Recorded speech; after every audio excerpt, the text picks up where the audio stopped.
startup pitch competition, and this is where vision meets venture, where bold ideas backed by deep science and groundbreaking technology get their moment to shine. And over the next 60 minutes, you will hear from 8 some of the most exciting and most innovative early stage startups building the future across domains. And those domains are space, energy, defense, construction, AI.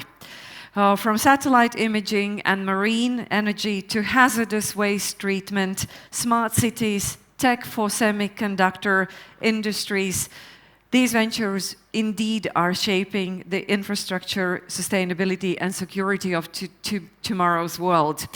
And how the process is going to take place, each startup is going to have strictly 3 minutes and not any second more for pitching their ideas. And there will be 2 minutes allocated to our esteemed jury to ask the questions. And we will be very, very strict in timing. After 3 minutes, the mics for the startup companies will be muted. So it's very harsh conditions. And of course, for the motivation, I would like to say is that no competition is complete without a reward of all the hard work and bold thinking. And this pitch competition isn't just about the visibility, but I can tell you that it's really about real opportunity. I mean, I'm not going to tell the long list of the awards and opportunities that will be provided to the winning teams. So the top teams today will compete to be on the stage tomorrow and not only earn recognition from our expert journey and the deep tech community, but indeed also to take home lots of opportunities, lots of, let's say, chances to visit prestigious events, networking events, and also something very tangible. But I'm not going to reveal all the list. There is worth to compete for, that's for sure. And let me also tell you that the 5 best projects will be selected based on various criteria. And those criteria are as follows: team capabilities, project scalability, business model and marketing approach, uniqueness of the technology, attractiveness for investors, and of course, the presentation performance itself. And before we begin the pitches, and I invite on the stage the startups and our competitors for today, I would like to introduce you to the brilliant minds who will be asking tough questions, I assume, helping us select the standout teams today. And I can just assure that our jury indeed brings together a wealth of experience from deep tech, entrepreneurship, venture capital, research, and industry. And let me introduce you to the jury members, and I will ask every jury member also to say in, let's say, 30 seconds, what will you be looking for in the presentations on a side to the criteria that I have formally announced. And I would like to introduce the first jury member, Kadi Ingrid Lils, investor and head of platform from Iron Wolf Capital. Ingrid, let's give applause to our jury members doing the hard work. So what will you be looking for? What a difficult question. I would say confidence in their presentation. That's what I'll be looking forward to. And I invite the competitors to keep your ears widely open now and listen carefully to what's going to be sought by the jury. The second jury member, Sigvard Skrongårds, associate Verge Health Tech Fund. Hey everyone, so what I'm going to look the most for is simplicity, that I understand what they actually are building and doing, and hopefully it's groundbreaking. That's really important to convey very difficult and really deep tech ideas to understandable terms, right? Okay, number 3, Darren Wilson, healthcare innovator, healthcare ecosystem builder, startup mentor, Health Seed Ventures. Darren, welcome. Thank you. I'll be looking at commercial viability. Thank you, thank you. And last but not least, Clement Matyuhov, Innovation Funding Consultant, ZAS Ventures. And what's your message? I will be looking at a breakthrough, and I will be looking at having something that nobody else does, and an ability to see that breakthrough into the mainstream. Thank you so much. And yes, I wish you good luck in assessing the ideas and coming up with very good decisions, and being able to pick up the 5 startups that will be pitching at the finals tomorrow. And now I would like to invite on the stage all of the startup companies, and we will have the first ones, PrintMed, representing health medical equipment. So we have a participant. Please take your seat. Yeah, we continue. It's going to be one on the stage. Okay. So we'll keep the first one then on the stage. Sorry. So you will have your 3 minutes, and good luck. We keep fingers for you. Okay. So hello everyone. My name is Ekaterina Romanova, and I'm CEO at PrintMed. And we are producing biomimetic spider silk for various medical applications. So as you know, there are a lot of materials existing from which you can produce different medical devices. However, each of those materials have some lack of reliability, consistency, and biocompatibility. That's why we came up with our solution, with our biomimetic spider silk, because this material is super biocompatible, it's environmentally friendly, it has great regenerative potential, it has tunable properties, so we can add additional, for example, medicine to this material. It has low immunogenicity, great scalable potential, and it's animal-free. Our technology was recognized as one of the most significant achievements in Latvian science last year. So we produce spider silk by mimicking the natural process how the spiders form their spider silk. And as a solvent, we use only water. And then we have specific technology of modification. We have already patented our technology. So we plan to target market across various medical applications, which is more than 15 billion. So if we compare with other materials, they mostly produce the spider silk from silkworms, or they use the ethanol as the solvents. Only our spider silk, it's biocompatible, it has great application and ability to be used in 3D bioprinting. Our business model, we have various revenue streams. So we produce our material and sell it as a raw material to big companies. Also, we produce some specific applications. For example, like we are developing now artificial heart valve, which we plan to license. And of course, there are some consulting options. So we have the great model how we can start with R&D partnerships, then continue with medical materials, get the certification, and produce our material and sell as implanted one. Currently, we have scaled up the production of our material. Now we are producing it in the small bioreactors. Also, we created the prototype of artificial heart valve and the membranes for organ-on-a-chip solutions. And we believe that within next year, we will be able to start our first sales. In our team, we have all the competencies to run the startup successfully in the medicine, in the biotechnologies, and also the business. And already we have got a lot of recognition around Europe. And now we are looking for 350,000 euros as a co-investment to our grants. In total, we will have 1 million available to achieve our goals. Thank you. Thank you very much. And it was the perfect timing. So now we have 2 minutes to ask the questions to the company PrintMed. So, dear jury members, please. I'll start first. But again, congratulations for breakthrough technology and also for the ethical nature of your product, given that there's no animal products and only water. So that's absolutely incredible. Can you just comment on this investment? If you do get your investment, what is the next purpose of what you're going to do to bring this business forward? Yes, so we plan to scale up the production. Then, as I already mentioned, we are starting the pilots for the membranes for organ-on-a-chip solutions. And also, in the parallel, we are developing several applications in cosmetics.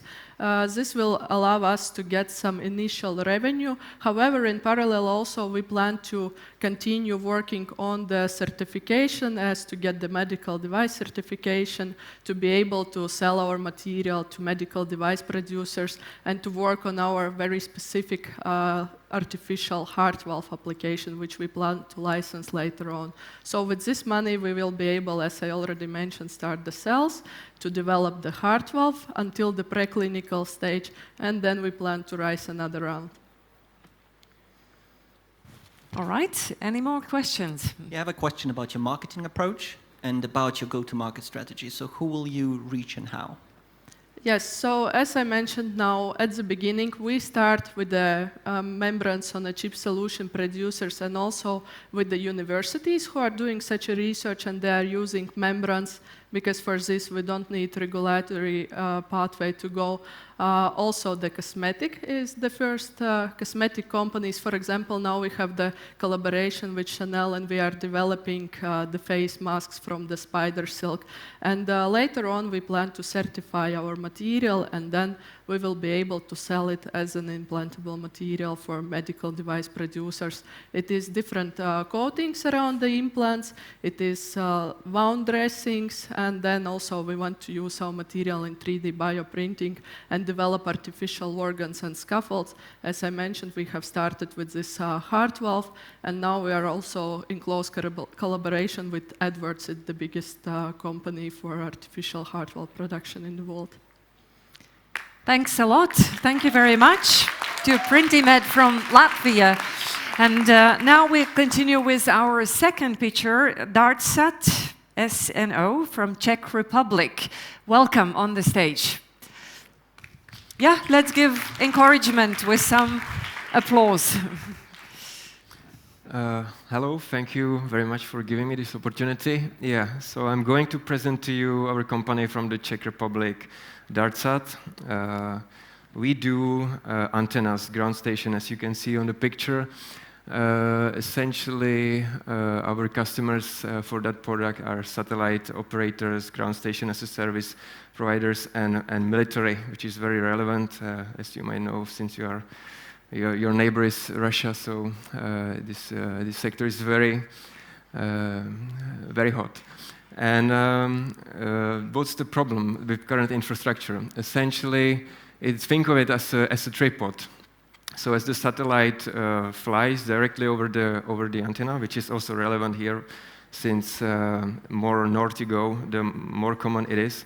And as you also get more satellites in general there, the current infrastructure suffers this problem, that there is a potential that the signal will get lost as it is directly over the antenna. And we have developed a solution, essentially like a hand, you can think of it. So the hand is precise.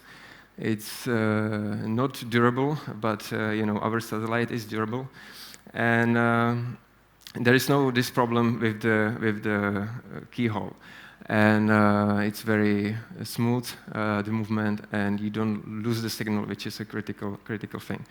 So what we are looking for is a partnership, not just capital. So we would like to start building an antenna together with you. Ideally, we already have an experience with this, where in Scandinavian countries, also they feel the need to secure their critical infrastructure militarily and in general. So that's what we are looking for. And yeah, so I have quite a lot of time. I didn't want you to make it too complicated. So yeah, our customers, again, I would like to repeat that are satellite that segment and ground station as a service providers, potentially military. And if you want to build an antenna on a ground station, we would be very happy to assist you. We are flexible.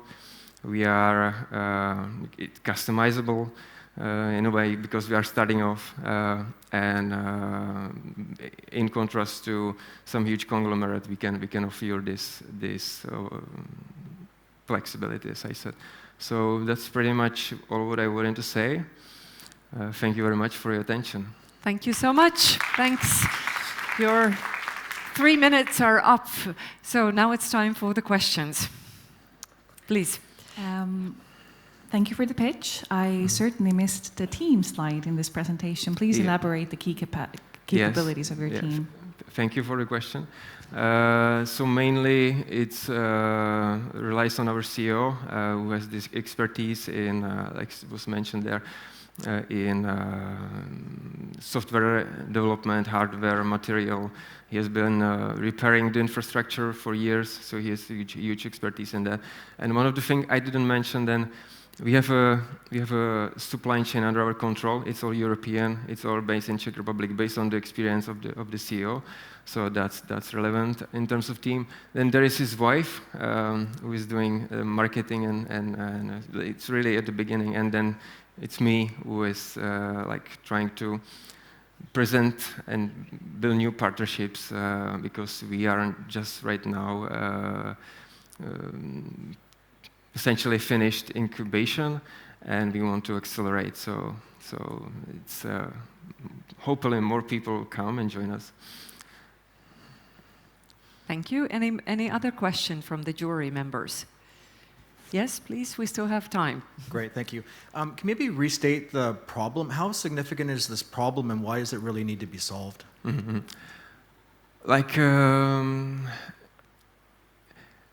It depends where you are, first of all, and then the problem will be more significant, and is already significant from multiple perspectives. Like, you get more satellites there, more signal, and you will also have it on low orbit. So you will want to have a useful time as much as possible. And if you lose the signal, it's going to cost you a lot of money. So it is a problem now, and it's going to be more problem in the future. And then I want to say something about why it's a signal. The supply chains are actually strained, so that's European-based, and it's under our control, and all the things are designed with high degree of understanding. So that's our why is it a problem? Because we shorten the times and we can deliver. Thank you very much. Thank you to the startup company Dartsat from Czech Republic. We continue with the startup from Latvia, Imperial, representing energy, social enterprise, waste reduction, management, wastewater treatment, waste to energy, clean tech domain. The floor is yours.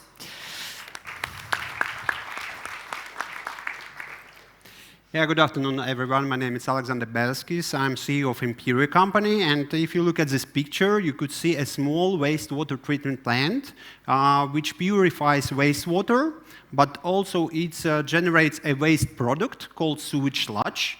And actually, sewage sludge, it's a huge amount of dead bacteria, which are being transported to the agricultural fields every day. And sewage sludge is used as a fertilizer. But besides fertilizing, it's also poisoning the soil. And this application road, actually, it's very, very expensive to the small wastewater treatment plants.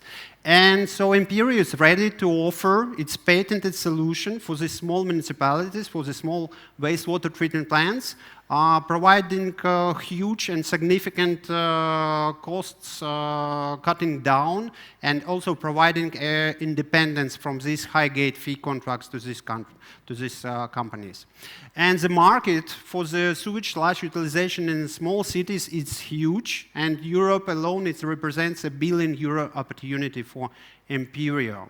And in our business model, subcontractors will manufacture our patented equipment, because we do have patents in some countries, and we will supply this equipment to the waste utilization companies and also to the distributors worldwide, who will already provide a turnkey solution for the customers and users. And these distributors were really overwhelmed with our solution at the IFAT exhibition, where we exhibited last year. And also, last year, we got an award from industry expert at WaterTech event for the uniqueness of our technology. And the technology is really unique, because in this market niche of the small wastewater treatment plants from 20 to 200,000 population equivalents, we are the only one, because the existing technological solutions, when they scale down, they become cost inefficient. So in this niche, we compete only with this agricultural sewage sludge application, which actually is very harmful, and legislation getting more and more tight, so definitely there is a trend that it will be banned sooner or later. And to take this niche, we do have an experienced team with PhDs, MBAs, and also with support from technological and market experts. And currently, we are raising €2.5 million to build our first commercial unit and prepare for full market entry within the next 2 years. And within the next 5 years, we are planning to take the dominant position in this European market and also be ready for an exit. So thank you very much, and join us in this long journey. And this picture, you could see where I'm pitching the first time Imperio 7 years ago at Deep Tech Atelier in 2018. Thank you, Alexander. And welcome back. Yeah, 7 years. So it's time for the questions.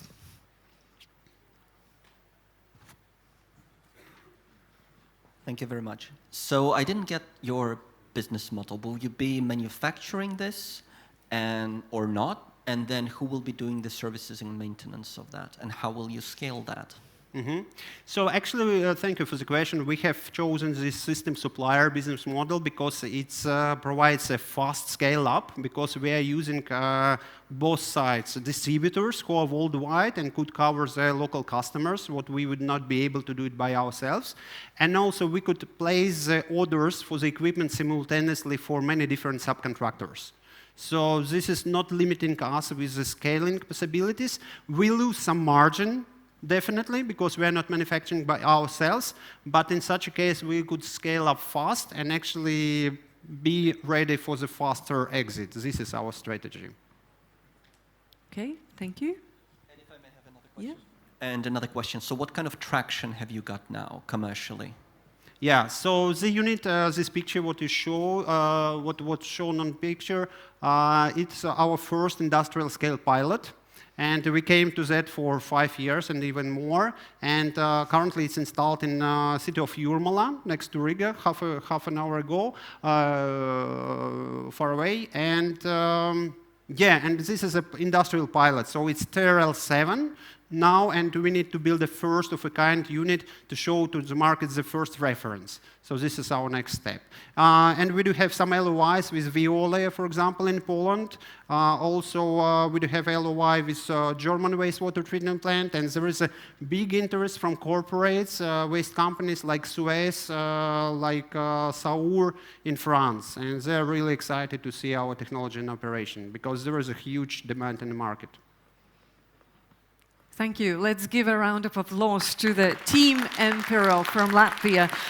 And now I'm delighted to invite on the stage the company Deep Space Energy that operates on the frontier of energy, space, and marine. Welcome.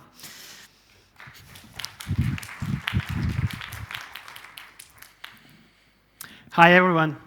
My name is Michaels. I'm founder of Deep Space Energy. So we aim to generate and supply electricity on the moon. On Earth, we use fossil fuels largely. In orbit, we use solar energy, but none of this is applicable and useful for deep space, far away from sun. None of this will help you to survive moon night, which is 14 days of darkness as cold. And none of this will help you to survive dust storm on Mars. In deep space, people use radioisotopes. It's nuclear material which generate heat no matter what. No sun, no control, just as a self-decay of nuclear material for decades long. So we just need to convert that heat into electricity, right? So NASA used thermoelectric generator for that, RTG. At Deep Space Energy, we created the technology, conversion technology from heat to electricity, which is 5 times more efficient, which means 5 times less radioisotope material necessary to produce the same amount of electricity. So, and this is a deal breaker because radioisotopes used to be very cheap during Cold War era because as the byproduct of nuclear weapon production, but not anymore. Now it's prohibitively expensive and rare. So our technology is a deal breaker for scaling energy in space. And why scaling? Because we are approaching the era of Mars and Moon exploration, space resource utilization, interplanetary transportation, and that all will need 8 terawatt-hour by the end of the century, which is $800 billion market, the same size as GDP of Poland. So, and meanwhile, we can use this technology for terrestrial safety. Just imagine the submarine drone, which will be silently observing the infrastructure under the water, like cables, for years without recharging. So we already proved our technology works in the hardware. We partner with ESA, Airbus, and Thales Alenia Space for future space missions. I'm a PhD in physics myself. 8 years ago, I founded my software business, so now it's a profitable international business, and now I'm partnering with top-edge scientist, Professor Jānis Prieda, and the engineer Raimonds. So in Latvia, we don't have gas and oil, and apparently we don't have much sun, but we can become the first nation to supply electricity on the moon. Thank you, Mikhail. So, dear jury members, time for questions. So first and foremost, thank you for the fantastic presentation, because literally I actually understood what you're building. So thank you for that. And I don't have a PhD. That's a compliment, thank you. Exactly. But then the question is, in terms of money and the business, right? How are you going to earn money and who will be your customer? And sorry for the ignorant question. So right now we have contracts with European Space Agency who pay us, it's a development contracts. Of course, actually, this is the future market and the future way of earning money. We will earn actually by selling electricity on the moon, like kilowatt hours, the same like you pay utility bills on Earth. Yes, it will come a bit later, in 30s and 40s. And meanwhile, we expect to use this technology for dual use applications, like one I mentioned. So the satellites, another one. Right. Any other question? Could you elaborate a little bit on the team background? It sounds like it's a heavily scientific team right now. Is there any commercialization kind of experience in the team as well? Although I'm a PhD in physics myself, but 8 years ago I founded a software startup. So now that startup has a bit more than 1 million in revenue and raised about 2.5 million in total. So I stepped out. So it's profitable business now. So I'm second-time founder. So that's probably the answer. Wonderful. Any other question? Yeah, the last one? So what's the scalability of your business if you are going to provide energy on the moon? So I'm trying to understand how big the business is going to be, how many energy requirements will be on the moon at the moment, because I honestly don't get the scalability of that. Yeah, so So first of all, it's an institutional market till late 30s. That means that NASA and ESA and JAXA, so Japanese, we're going to buy that. So then we can talk about like a few tens of million per year demand. So and then in the late 40s, we expect to have actually the mining and the industrialization on the moon, and that will bring us to already those hundreds of billions that I mentioned. So it's up to $800 billion, which is the size of GDP of Poland or 20 times GDP of Latvia. Thank you, Mikhail, for a wonderful presentation. And now, as we proceed, I invite on the stage the company Arkai, representing construction, energy, smart cities, space insurance, and water management infrastructure, Earth domains. Are they present? Ready to conquer the stage? Yes, welcome. Let's meet with an applause.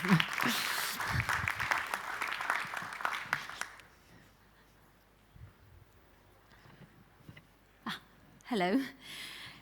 I would like to introduce you Arc AI. Forget everything you know about satellites and focus with me on this image. Satellites with special sensors can see how the ground moves. And this gives us an incredible opportunity to monitor buildings, railroads, aquifers, oil and gas fields, and more. But why would we want to do that? Because having the right information at the right time can help to prevent disasters, avoid big costs, and keeps people safe. We provide early risk detection software. We identify threats and issue warnings.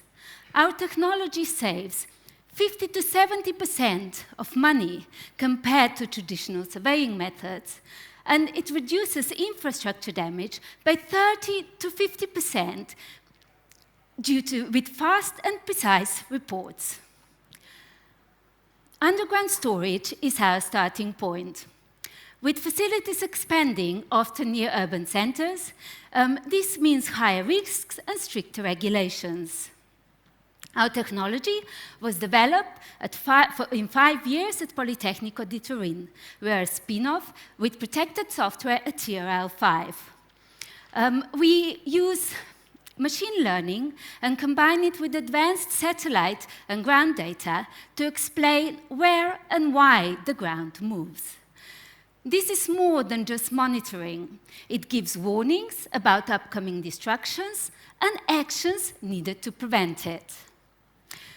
We already have our software. Now we need to develop industry-specific case studies. We're going to use pilot projects to get our first customers.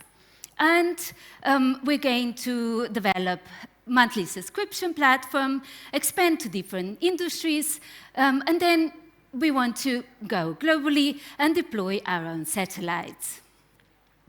The market is growing, but no one owns it yet. Our edge, breakthrough AI, clear insights, and built-in regulation reports. The market for our technology is 20 billion euros. If we capture just 1% of European market, this is 44 million euros revenue. Saying that, we see this as a platform technology, one that can be expanded to many different industries, and to applications beyond Earth formation. We are passionate, committed, and curious team with proven expertise in different fields. We are raising 150,000 euros and welcoming experts to our advisory board. Smart monitoring will soon be. That's it. But Your 3 this is minutes it. are Thank up. you. Thank you very much for the presentation. And do not leave the stage. You still have 2 minutes to answer the questions. Please, jury members. In terms of, I was hearing a lot about a warning system, but Yes. when observing your technology, it seems very relevant as a planning system for major projects. How do you see it in that context? I think that it's actually This was one of the contexts that we were thinking about as well, of course. I mean, it can be used as a warning system and as a planning system.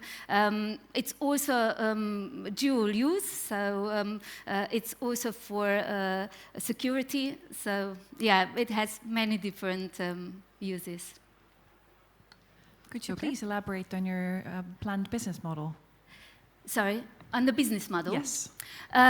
We are going to have a monthly subscription model.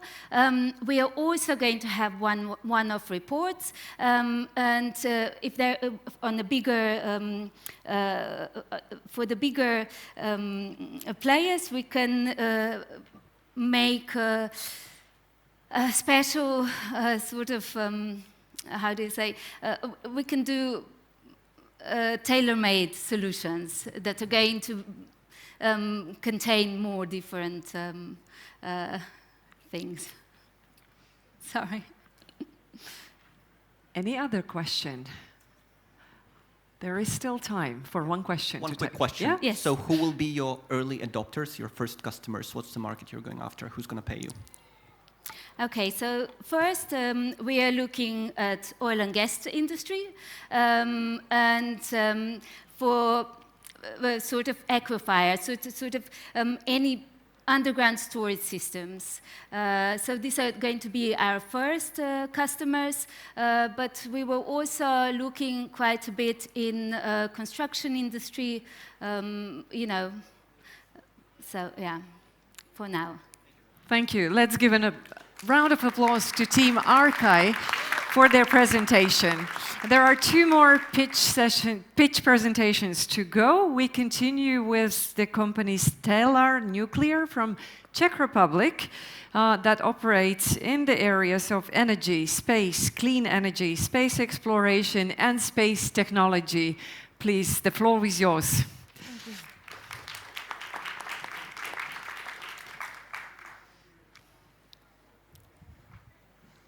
Thank you so much. My name is Anna Rustak, and I present company Stellar Nuclear. Company's mission and vision is to redesign, develop, deploy modular nuclear power supply systems that could be flexible, but also could be used for dual-use purposes. Mainly, firstly, to small satellites, then to other applications on Earth.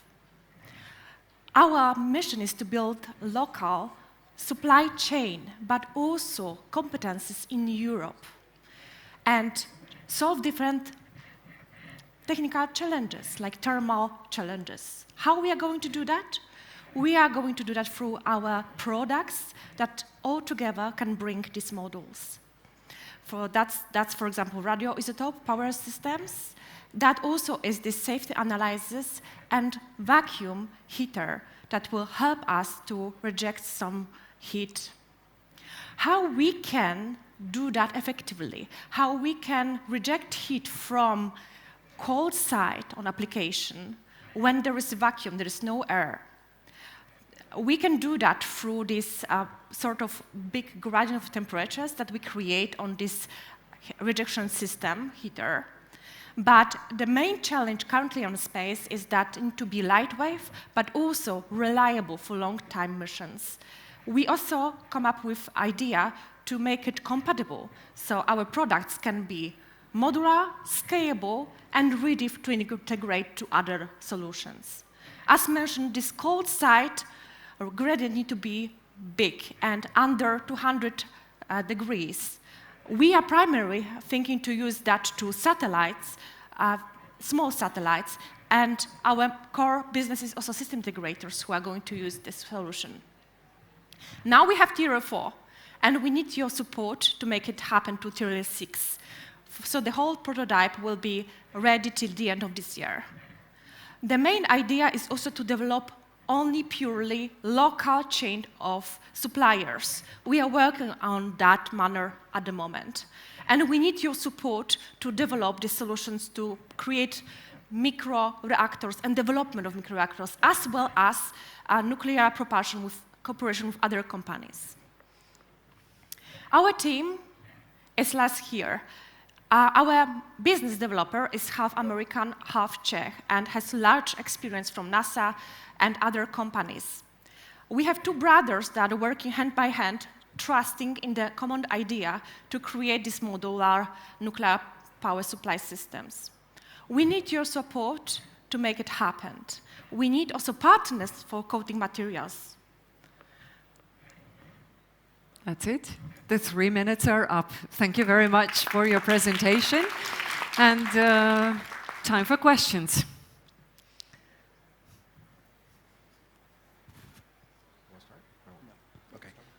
Just curious, where are you now? Is the product actually tested and validated, or is the investment you're looking for to actually do that? Are you concept, or are you actually somewhat proven?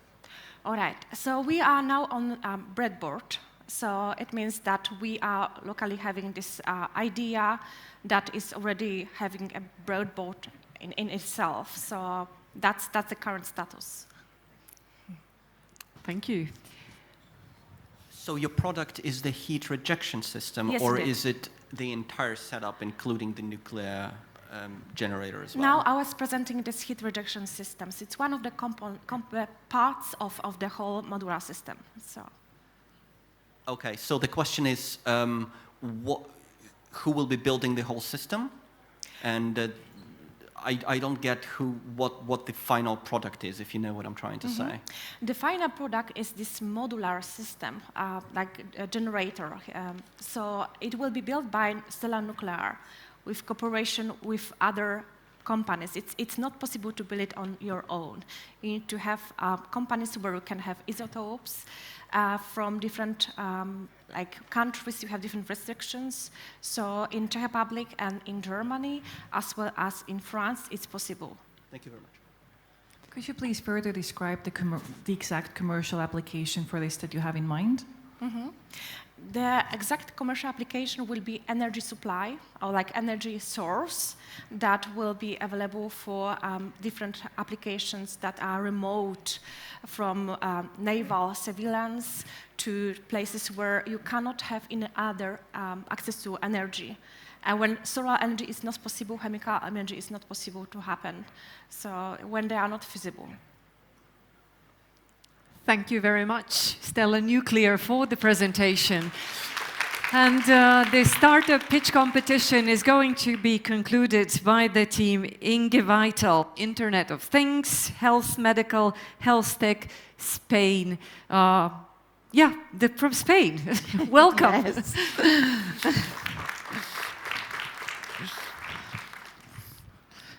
Yes. Hello. I'm Laura Ibeas. I'm the CEO and the co-founder of Inge Vital, and we care without intrusions. Nowadays, one of the biggest challenges of our society is the aging of the population. There are more and more older people. The families have fewer children, and that, as a result, there is more need for care in homes and in nurse houses. No matter what the numbers I can say you, everybody knows people living a lot at home that can't be cared 24 hours per day.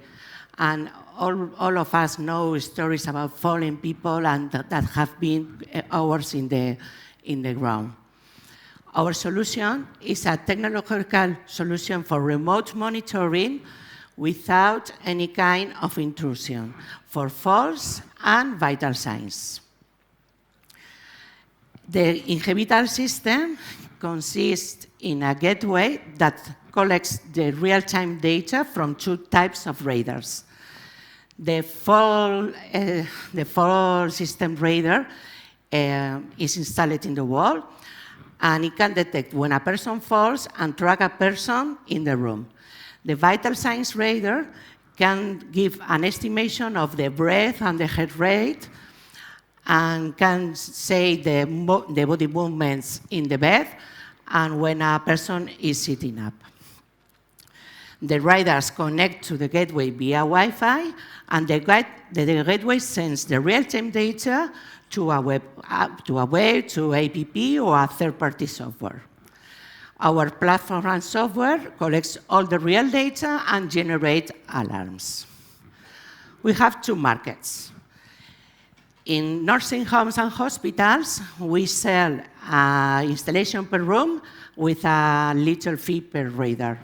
And in private homes, we can sell either a fixed price kit or a subscription.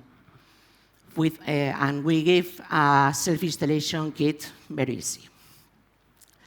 With our unique approach, we have a lot of difference with the competitions because we have no wearables, we are non-intrusive, and we have a very quick response and a lot of real-time data. We are doing pilots in hospitals and nursing houses, and we have started to sell. We have been with a lot of, well, it's finishing. Sorry. Thank you very much. Thanks a lot. I guess the unspoken parts will be raised during the questions, so please. My English is not very good, I'm sorry. No, thank you so much for your presentation. Yeah, so I guess we didn't have time to talk about the team. So, yeah. So there was. Exactly. So tell me a bit more about who are you and what's the team? Yes, the team, we are an spin-off for our biggest company, so all the team has a lot of experience in software development, marketing, commercial team, so we have a lot of expertise. Okay, thank you. Congratulations on trying to solve independent living, which becomes more and more important as you get older, especially also for dementia patients and others, so it's great to see this. Out of curiosity, because you have a subscription base, and if someone actually falls in their home, what happens then? How is it monitored? How do you provide support? That part seems to be missing. We provide to the familiars with an IPP, and it sounds an alarm to them. We also are exploring to give the same alarm to a central station, but you can be alone with your APP and beep, beep, beep, beep, falling alert. Well, I will fall to my mother and what is happening in real time. But what's your real competitive advantage over cheaper, simpler wearables that can take certain vitals that will tell you that a person has collapsed or something happened? Yes, the real advantage is that you don't have to wear anything. So everything is independent of the situation of the elderly person. Sometimes they don't, well, in my country, it's very used to have a button to call to emergency, but most of them don't push the button, or they have the button in the bed and they have gone to. This system is independent of everything. The system will work alone, independently of the person. But if the person is under constant observation, how do you solve the problem of privacy and solve the problem of intrusion into a person's life when they're constantly under a radar and cannot take off the bracelet, for example? How is that for independent living? Sorry, I have understand. Sorry, I have understand. Sorry. How do you solve the problem of privacy when a person is under constant observation and cannot take off the bracelet? And how do you reconcile it with independent living concept? I'm sorry. Yeah, that's fine. The question is about how does it affect like the private life if you are constantly being observed? But it's non-intrusive because you don't have, and there is not cameras. You only see a point moving. You don't see anything. Okay. Okay. Thank you very much. Thanks. Thank you to all the pitching teams. And this wraps up the startup pitching session. And I think you may agree with me that there was an incredible show of innovation, ambition, and deep tech brilliance. And I would like to thank and invite you to give another round of applause to all the pitching teams, as well as to the jury for your thoughtful questions and insights.